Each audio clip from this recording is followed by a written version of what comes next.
Salut tout le monde, on se retrouve aujourd'hui pour une nouvelle vidéo Tekken, plus précisément une nouvelle parenthèse. Donc pour ceux qui ont un petit peu l'habitude de la chaîne, vous commencez à connaître les formats, tuto, on se penche sur des personnages, commentary, je m'amuse et je prends du plaisir à commenter vos gameplays, les gameplays de tournois, etc. etc. Et évidemment les parenthèses qui traitent d'aspects de Tekken un peu plus spécifiques, mais qui ne traiteront pas, encore une fois, d'un personnage spécifiquement, mais plutôt d'un aspect global de Tekken et des jeux de combat. Pardon, j'ai quelques problèmes avec ma manette, pas de problème. Donc, tout simplement, aujourd'hui, je l'avais annoncé dans les précédentes vidéos, aujourd'hui ça va être une vidéo parenthèse qui se portera sur le principe du conditionnement. Alors c'est bien parce que le conditionnement, c'est un aspect qui touche les joueurs un peu plus moyens de Tekken, alors ne vous en allez pas les débutants, c'est très intéressant, c'est une vidéo qui va être particulièrement intéressante, et je pense que vous allez apprendre beaucoup et progresser très rapidement grâce à cette vidéo. Pour une raison simple, c'est que le conditionnement, c'est quelque chose qu'on voit très rapidement, même à très bas level, qu'on voit énormément se faire développer à moyen level, et qui est particulièrement présente perpétuellement à très haut level, c'est évident. Le principe du conditionnement est relativement simple à comprendre, mais difficile à appliquer. C'est pour ça qu'on le voit quasiment tout le temps, mais il faut en comprendre ses mécaniques, son mécanisme mental, parce qu'en fait c'est un mécanisme mental qui a lieu dans la tête, dans votre tête, dans la tête de votre adversaire. Et c'est un principe d'adaptation. Pour ceux qui connaissent déjà un peu le principe de conditionnement, on va prendre en exemple plusieurs situations, plusieurs moments, et d'abord le définir. Alors le conditionnement, c'est quoi ? Le conditionnement de quelqu'un, qu'on pourrait un petit peu traduire aussi d'ailleurs par l'adaptabilité d'un joueur en fait, c'est le principe que si vous répétez une action assez souvent, votre adversaire va s'adapter à votre action. Alors là, ça a l'air d'être un petit peu obscur comme définition, mais en fait on va prendre quelques exemples très rapides et très faciles à comprendre pour comprendre comment ça marche et comment marche le conditionnement. Ça a l'air d'être un mot compliqué, mais en fait c'est très simple. Quand vous êtes dans une situation donnée, peu importe que vous n'ayez jamais joué de votre vie au jeu, ou vous ayez joué ou que vous ayez 1000 heures de jeu sur Tekken, ou 5000 heures, le principe du conditionnement s'appliquera instantanément à vous. D'accord ? Et le principe du conditionnement, c'est ça.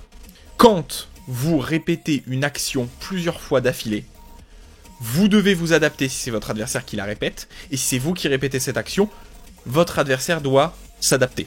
La chose, elle veut dire quoi en réalité ? Elle veut dire que si vous spammez ou que vous mettez plusieurs fois quelque chose dans une situation dosée, dans un moment donné, et ben vous allez automatiquement, naturellement, parce que c'est bien un processus qui est totalement naturel, vous adapter, ou votre adversaire évidemment peut s'adapter aussi, à vous, à votre style de jeu. Et en fait c'est quelque chose qui a l'air d'être complexe mais qui se passe tout le temps. Je vais prendre un exemple simple, qui est très valable pour les gens qui ont des strings assez longs, pour les persos qui ont des strings par exemple avec des lots à la fin. Je vais prendre l'exemple simple de la 1-2-1-2 de Steve avec le dernier 2 en down, donc il va toucher en bas. Qui va donc va faire 1-2-1-2. Oula, pardon, j'ai les trucs activés n'importe comment, je suis en mur, pas du tout, ça ne va pas. La 1-2-1-2 de Steve, c'est tout simplement une string qui fait aïe aïe aïe low. Donc qui est une string particulièrement appréciée notamment des débutants et qui peut être utilisée à haut level, on pourrait dire, pour surprendre un adversaire, d'accord ? Et ce petit lot, même en counter hit d'ailleurs, on peut le vérifier, est totalement gardable à chaque fois, d'accord ? Et en fait le principe dit quoi ? C'est que si vous mettez ce lot là à la fin de cette string, on va dire 3 fois d'affilée, la 4e fois votre adversaire il va s'adapter. Il va s'adapter, il va se baisser, soit pour vous lot pari, soit il va se baisser pour garder et ensuite vous punir. Et le principe est simple en réalité, c'est de dire que si votre adversaire s'adapte à votre situation, c'est de ne pas spammer quelque chose pour que la personne s'adapte et ensuite que vous fassiez punir, mais c'est de le conditionner à être dans une certaine mentalité. Et comment ça marche ? Je vais prendre un autre exemple qui est dans une autre situation. Si vous faites le sway left 1-1, dire 1 forward 1-1-1 comme ça, vous voyez, donc cette petite string qui est une string relativement classique, il y a plein de persos qui ont des strings comme ça, mais cette string elle a une spécificité vraiment importante, c'est que le dernier coup est à +3, d'accord ? Le dernier coup est à +3, donc si vous êtes à +3, vous êtes dans une situation qui est en garde, je parle évidemment, vous êtes dans une situation là où Steve a l'avantage, et donc normalement, votre adversaire, il doit faire attention en garde. Alors, c'est toujours plus compliqué, l'adversaire il peut ducker, le dernier coup est un high, donc l'adversaire il peut garder le premier mid, garder le deuxième mid, se baisser sur le high et vous punir. Mais s'il ne se baisse pas, par exemple, on va prendre l'exemple d'un adversaire qui ne sait pas que ce dernier coup il est high, donc il se baisse jamais. Donc il est à -3. Et en fait, vous allez le conditionner. Parce qu'à -3, peut-être que la première fois, il le sait pas, mais vous allez le launcher par exemple avec un back one en counter hit. Il va essayer de taper, hop, il va se faire launcher avec un back one. Première situation. Sauf que s'il se fait launcher une deuxième fois, s'il se fait launcher une troisième fois, bah il va finir par arrêter de taper. Parce qu'il se dit, ah oui, cette string là, elle est positive, ou certains coups qui sont positifs. Je vais prendre l'exemple, je sais pas, par exemple du back one de Brian, c'est un coup qui met à +5. Et bah votre adversaire, il aura pas envie de taper derrière. Pourquoi il aura pas envie de taper derrière? Bah tout simplement parce que vous êtes positif et donc il risque de se prendre un counter hit en retour. Et ça c'est très important, parce que vous allez conditionner votre adversaire à ne pas taper. Et ça c'est important. On peut prendre encore un autre exemple qui va pas partir sur un high mais qui va partir sur un mid. Quand l'adversaire a le wall dans le dos, notamment avec Steve, vous avez une string qui est relativement menaçante, c'est la 1-2-1-2-1. Alors la 1-2-1-2 comme ça, qui est un mid. Et le dernier mid, bah il fait wall splat. Donc si vous êtes assez loin, je veux dire assez loin, si le dernier coup touche, l'adversaire il est wall splat. On est d'accord. Donc si vous faites 1-2-1, bah l'adversaire il a pas envie de taper derrière. Parce que si jamais il tape derrière, alors qu'il a le wall dans le dos, et ben vous allez pouvoir, alors ça marche que si c'est en counter hit, le dernier hit, hop. Vous voyez ce que je veux dire? C'est-à-dire que là, l'adversaire, il va s'adapter, il va se rendre compte que vous n'arrêtez pas de mettre cette 1-2 au mur, comme ça. Et du coup, au bout d'un moment, il va se rendre compte qu'il a plus le droit de taper et qu'il doit respecter cette 1-to-1. Parce que s'il respecte pas cette 1-to-1, et ben du coup, il va se prendre l'extension. Il va se prendre l'extension mid, et l'extension mid va wall splat, et vous allez lui faire des dégâts. Je sais pas combien de dégâts, si vous faites le machine gun, vous êtes à peu près à plus de 40 de dégâts, je crois 40 ou 50 de dégâts, mais bon, c'est pas vraiment le problème. Le problème, c'est que là, vous allez conditionner votre adversaire. Si à chaque fois qu'il a le wall dans le dos, vous faites 1-to-1, 1-to-1, 1-2, dire 1-2, 1-2, pardon, 1-2, 1-2, et ben du coup, à la fin, il aura plus envie de taper du tout, parce qu'il sait que vous allez mettre ce mid à chaque fois. Et donc là, vous l'avez conditionné, il va dire, bah derrière cette 1-2, il faut pas que je frappe, parce qu'il y a l'extension, d'accord? Donc là, vous l'avez conditionné. Vous voyez, hein, vous lui mettez 2-3 fois, vous arrivez à wall splat 2-3 fois, là il a plus envie de taper. Et du coup ça va être à votre avantage, parce que derrière cette 1-2, alors que vous êtes censé être négatif à -3, mais il y a l'extension mid qui vient protéger en fait. Il y a l'extension mid qui vient protéger. Et de ce fait, qu'est-ce qui va se passer? Vous avez conditionné votre adversaire. Votre adversaire est conditionné à ne plus taper après la 1-to-1. Et ça, c'est particulièrement important à comprendre très rapidement.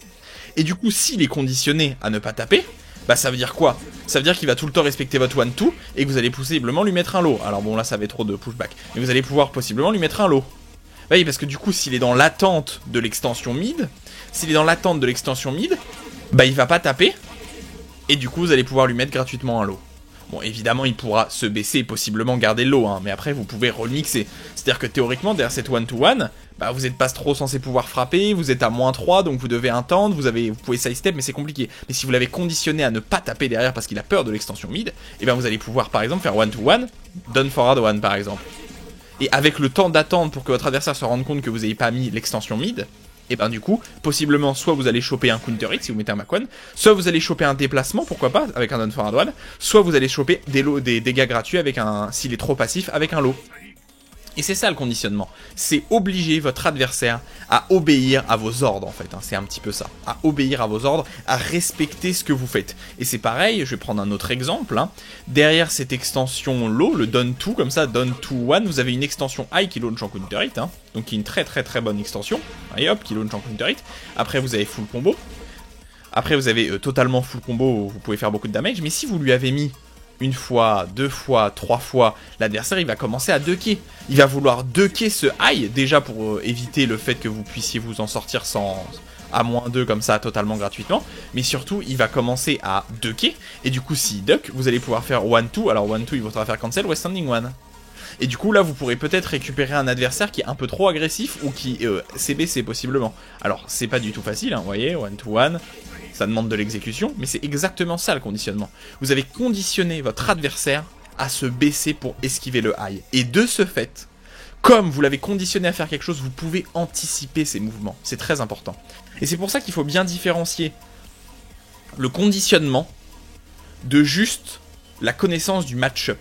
Parce qu'il y a plein de persos qui vont avoir des strings qui sont pas forcément très utiles, ou qui vont avoir des lows qui sont visibles, ou qui vont avoir des lows dans des strings mais qui ne varient pas avec des mids. De ce fait, le conditionnement n'existe pas. Votre adversaire, instantanément, s'il connaît le personnage en face, Est-ce que j'ai un exemple en tête? Pourquoi pas certains high low de certains persos? Il n'y a pas d'extension mid, il n'y a pas d'extension high, donc de toute façon les extensions high ne protégeraient pas, mais en tout cas pas d'extension high qui jail, il n'y a pas d'extension mid pour protéger le low, donc votre adversaire il n'a aucune raison de ne pas ducker. Et donc s'il vous duck, qui vous garde ou qui vous low pari, de toute façon c'est bien fait pour vous, vous avez mis une string dont l'adversaire pouvait s'adapter instantanément s'il connaissait le match-up. Par contre, l'adaptation dans les situations, ça c'est totalement différent, et c'est ce qu'il faut bien comprendre. Et en fait, l'adaptation et le conditionnement, vous le faites même à très très bas level. Quand vous jouez contre un adversaire, voilà, vous êtes tous les deux débutants, vous avez acheté Tekken il y a une semaine, vous faites un peu n'importe quoi.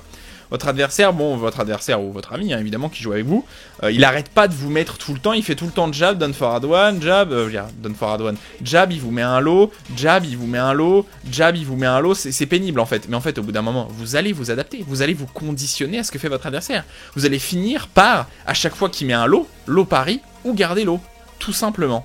Et c'est exactement ça le conditionnement, c'est se servir de la capacité naturelle que les gens ont de s'adapter aux situations, pour matrixer, pour aliéner, pour prendre le contrôle du cerveau de votre adversaire. Et c'est très très très très très très très important.